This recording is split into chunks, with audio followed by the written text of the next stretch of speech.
নমস্কার বন্ধুরা, আজ আমি হাজির হয়েছি নতুন একটি রেসিপি নিয়ে। আজ আমি বানাবো এঁচোড় চিংড়ি। আমি কিভাবে এঁচোড় চিংড়ি বানাই আজ সেটাই তোমাদের সাথে শেয়ার করব। এঁচোড় চিংড়ি বানানোর জন্য আমি এখান থেকে বাজার থেকে এঁচোড় কিনে নিয়ে এসেছি কাটা। আমি ধুয়ে পরিষ্কার করে নিয়েছি আর বড় বড় করে আলু কেটে দিয়েছি। এখন আমি এগুলোকে সিদ্ধ করে নেব একসাথে। এর মধ্যে আমি এখন দিয়ে দিচ্ছি একটু 1 চামচ মতো হলুদ আর দিয়ে দেবো 1 চামচ মতো নুন দিয়ে এবারে আমি এঁচোড়টাকে সিদ্ধ করে নেব। তোমরা চাইলে প্রেসার কুকারে দিয়েও সিদ্ধ করতে পারো, আমি এমনি বাটিতেই সিদ্ধ করে নেব। আর এদিকে আমি চিংড়ি মাছ কেটে ধুয়ে পরিষ্কার করে নিয়েছি, এখন রেডি করছি আমি। তো এঁচোড়টা দেখো আমার সিদ্ধ হয়ে গেছে, একদম নরম হয়ে গেছে। তো এখন আমি এঁচোড়টাকে জল ঝরিয়ে নেব। আর এই অবস্থায় এঁচোড়টা নামিয়ে কোনো অবস্থাতেই জল সমেত রেখে দেওয়া যাবে না। বেশিক্ষণ রেখে দিলে কি হবে, এঁচোড়টা তিতো ভাব হয়ে যাবে, তাই সেই জন্য সঙ্গে সঙ্গে জলটা ঝরিয়ে নিতে হবে।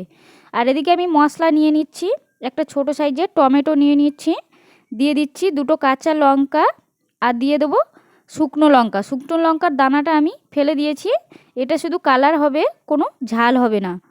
তো আর এরপর দিয়ে দিচ্ছি আমি এর মধ্যে একটা মাঝারি সাইজের পেঁয়াজ আমি নিয়ে নিয়েছি, তোমরা চাইলে পেঁয়াজটাকে কুচি করেও দিতে পারো, আমি পেস্ট করে দেব।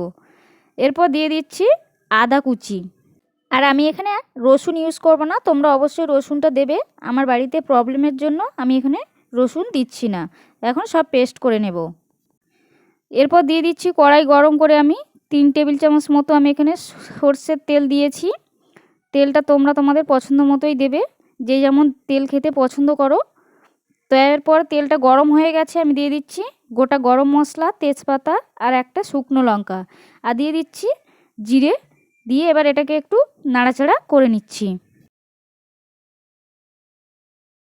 দিয়ে দিচ্ছি 1/2 চামচ মতো চিনি। চিনিটা এখনই দিলে তরকারির কালারটা খুব সুন্দর আসে। এবারে একটু নাড়াচাড়া করে নিচ্ছি, নিয়ে আমি এর মধ্যে দিয়ে দেব পেস্ট করে রাখা পুরো মশলাটা, দিয়ে আমি বেশ কিছুক্ষণ একটু কষিয়ে নিচ্ছি। বেশ কিছুক্ষণ আমি মশলাটাকে কষিয়ে নিয়েছি, তেল ছেড়ে দিয়েছে। এরপর আমি দিয়ে দিচ্ছি 1 চামচ হলুদ গুঁড়ো, 1 চামচ নুন, 1 চামচ ধনে গুঁড়ো আর 1 চামচ জিরে গুঁড়ো, দিয়ে আমি একটু নাড়াচাড়া করে এর মধ্যে দিয়ে দেব একটা বড় সাইজের টমেটো আমি টুকরো করে নিয়েছি, টমেটো কুচিটা দিয়ে দিচ্ছি। এবারে সব কিছু দিয়ে আমি মশলাটাকে ভালো করে তেল ছাড়া পর্যন্ত কষিয়ে নিচ্ছি।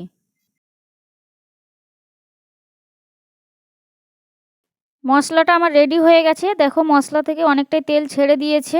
এখন আমি দিয়ে দেবো কেটে ধুয়ে পরিষ্কার করে রাখা নুন হলুদ মাখিয়ে নেওয়া চিংড়ি মাছগুলো।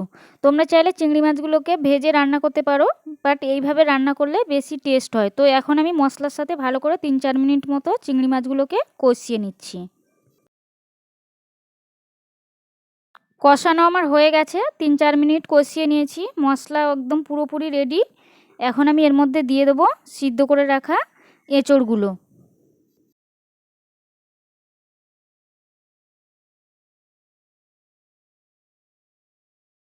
ভালো করে এঁচোড়টাকে কষিয়ে নিতে হবে। তো এখন আমি সামান্য একটু নুন দিয়ে দেব, নুনটা এখন বেশি দেব না, যেহেতু কষার সময় দিয়েছি আর সিদ্ধ করার সময় দিয়েছিলাম। তো এখন ভালো করে প্রায় 5-6 মিনিট বেশি সময় ধরে যতটা পারো এঁচোড়টাকে আর আলুটাকে মশলার সাথে কষিয়ে নিতে হবে। তো বেশ কিছুক্ষণ আমি কষিয়ে নিয়েছি, পুরোপুরি রেডি হয়ে গেছে কষানো। এখন আমি দিয়ে দেবো এর মধ্যে জল। আমি জলটা এখানে গরম জলই দেব, তোমরা চাইলে ঠান্ডা জল দিতে পারো।